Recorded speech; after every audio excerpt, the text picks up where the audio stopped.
तो आइए आज हम सुनते हैं आचार्य चतुर्सेन शास्त्री द्वारा लिखा हुआ उपन्यास सोमनाथ मेरे यानी मुकुल भारद्वाज की आवाज में। प्रभास पट्टन सौराष्ट्र के नैऋत्य कोण में समुद्र के तट पर वेरावल नाम का एक छोटा सा बंदरगाह और आखात है। वहाँ की भूमि अत्यंत उपजाऊ और गुंजान है। वहाँ का प्राकृतिक सौंदर्य भी अपूर्व है। मीलों तक विस्तीर्ण सुनहरी रेत पर क्रीड़ा करती रत्नाकर की उज्जवल फेन राशि हर पूर्णिमा को ज्वार पर अखत शोभा विस्तार करती है। अखात के दक्षिणी भाग की भूमि कुछ दूर तक समुद्र में धंस गई है। उसी पर प्रभास पट्टन की अति प्राचीन नगरी बसी है। यहाँ एक विशाल दुर्ग है जिसके भीतर लगभग 2 मील विस्तार का मैदान है। दुर्ग का निर्माण संधि रहित विशालकाय शिलाखंडों से हुआ है। दुर्ग के चारों ओर लगभग 25 फुट चौड़ी और इतनी ही गहरी खाई है जिसे चाहे जब समुद्र के जल से लबालब भरा जा सकता है। दुर्ग में बड़े बड़े विशाल फाटक और अनगिनत बुर्ज हैं। दुर्ग के बाहर मीलों तक प्राचीन नगर के ध्वंसावशेष बिखरे पड़े हैं। टूटे फूटे प्राचीन प्रसादों के खंडहर, अनगिनत टूटी फूटी मूर्तियां उस भूमि पर किसी असहाय अघट घटना के घटने की मौन सूचना दे रही हैं। दुर्ग का जो परकोटा समुद्र की ओर पड़ता है उससे छूता हुआ और नगर के नैऋत्य कोण के समुद्र में घुसे हुए ऊंचे श्रृंग पर महाकालेश्वर के विद्युत मंदिर के ध्वंस देख पड़ते हैं। मंदिर के ध्वंसावशेष और दूर तक खड़े हुए टूटे फूटे स्तंभ मंदिर की अप्रतिम स्थापत्य कला और महानता की ओर संकेत करते हैं।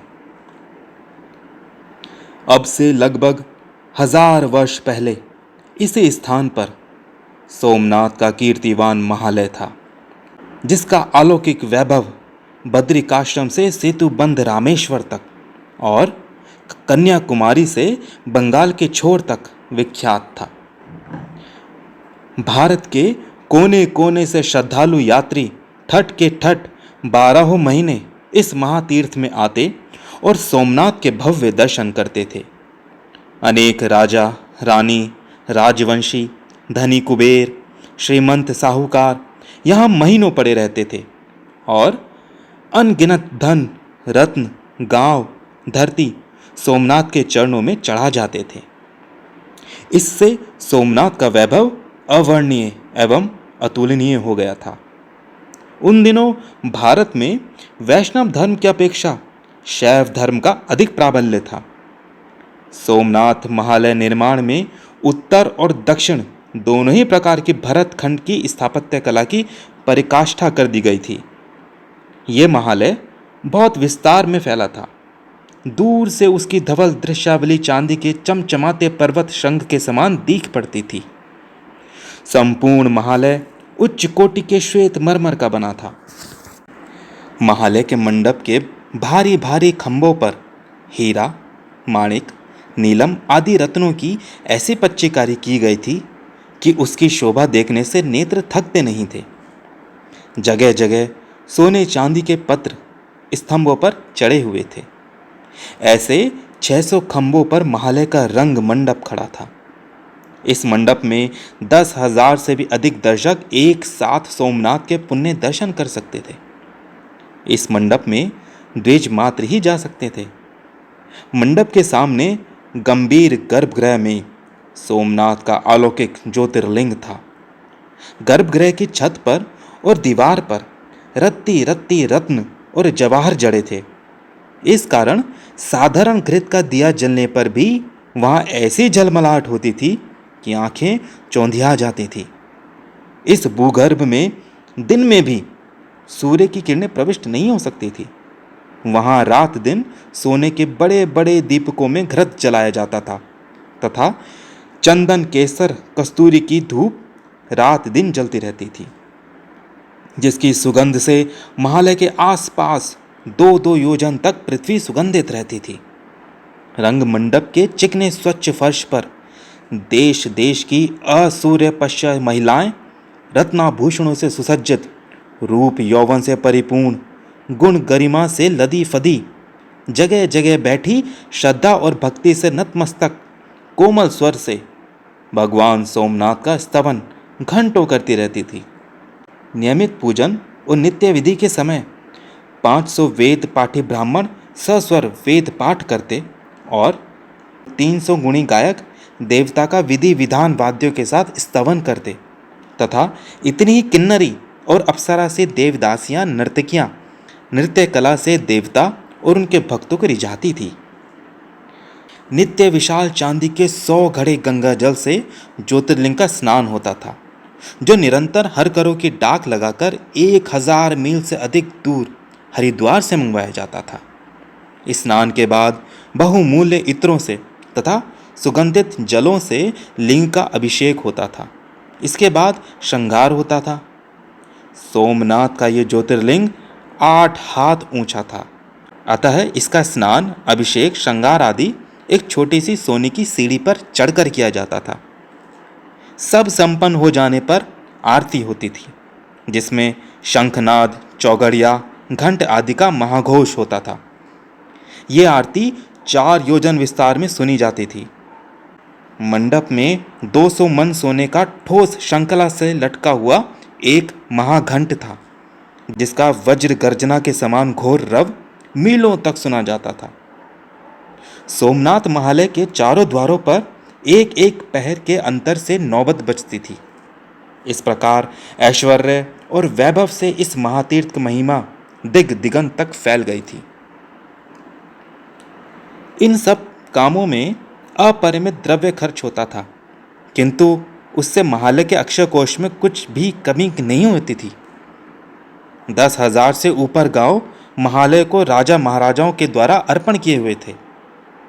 महालय के गगनचुंबी शिखर पर समुद्र की ओर जो भगवे रंग की ध्वजा फहराती थी, वो दूर देशों के यात्रियों का मन बराबर अपनी ओर खींच लेती थी। महालय के शिखर के स्वर्ण कलश सूर्य की धूप में अनगिनत सूर्यों की भांति चमकते थे। महालय के चारों ओर असंख्य छोटे बड़े मंदिर, घर, महल, सार्वजनिक स्थान थे, जो मीलों तक फैले थे तथा जिनसे महालय की शोभा बढ़ गई थी। इस प्रचंड महालय के संरक्षण के लिए चारों ओर काले पत्थर का अत्यंत सुदृढ़ परकोटा बंधा हुआ था, जिसमें स्थान स्थान पर 8 पहलू बुर्ज बने हुए थे। बाहरी मैदान में 40,000 सैनिक एक साथ खड़े रह सकें, इतना स्थान था। जब महालय की खाई में समुद्र का जल भर दिया जाता था, तब उसका दृश्य समुद्र के बीच एक द्वीप का दृश्य बन जाता था। परकोटे के भीतर नगर, बाजार तथा सदगृहस्थों के मकान आदि थे, जहां देश देश के अनगिनत व्यापारी, शिल्पी तथा राजकाजी जन तथा महालय कर्मचारी अपना अपना कार्य करते और निवास करते थे। उनके आराम के लिए अनेक कुएं, बावड़ी, तालाब, सरोवर, वन उपवन आदि थे। देश के भिन्न भिन्न राजाओं की ओर से बारी बारी महालय पर चाकरी और चौकसी होती थी। इसके अतिरिक्त महालय की ओर से 1 सहस्त्र सिपाही नियत थे, जो सावधानी से महालय की करोड़ की संपत्ति की तथा वहां के बसने वाले करोड़पति व्यापारियों की सावधानी से रक्षा और व्यवस्था करते थे। प्रतिवर्ष श्रावण की पूर्णिमा और शिवरात्रि के दिन तथा सूर्य और चंद्र ग्रहण के दिन महालय में भारी मेला लगता था, जिसमें हिमालय के उस पार से लेकर लंका तक के यात्री यहाँ आते थे। इन मेलों में 5 से 7 लाख तक यात्री एकत्रित होते थे। उन उत्सवों में पट्टन के 700 हजाम एक क्षण को भी विश्राम नहीं पाते थे। दूर दूर से राजा महाराजा अपने अपने लाव लश्कर लेकर लंबी लंबी मंजिलें काटते हुए तथा मार्ग के कठिन परिश्रम को सहन करते हुए प्रभास पट्टन में आकर जब महालय की छाया में पहुंचते, तो अपने आप को और अपने जीवन को धन्य मानते थे। भरतखंड भर में ये विश्वास था कि भगवान सोमनाथ के दर्शन बिना किए मनुष्य जन्म ही निरर्थक है। अनेक मुकुटधारी राजा और श्रीमंत अपनी अपनी मानता पूरी करने को सैकड़ों मील पांव प्यादे चलकर आते थे।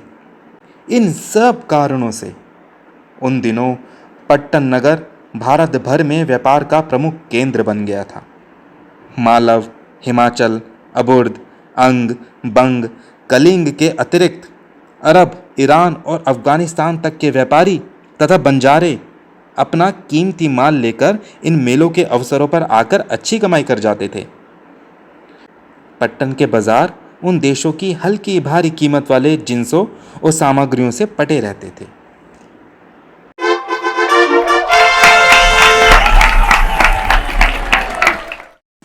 तो श्रोताओं, आप सुन रहे थे आचार्य चतुर्सेन शास्त्री द्वारा लिखा हुआ उपन्यास सोमनाथ का भाग 1 प्रभास पट्टन।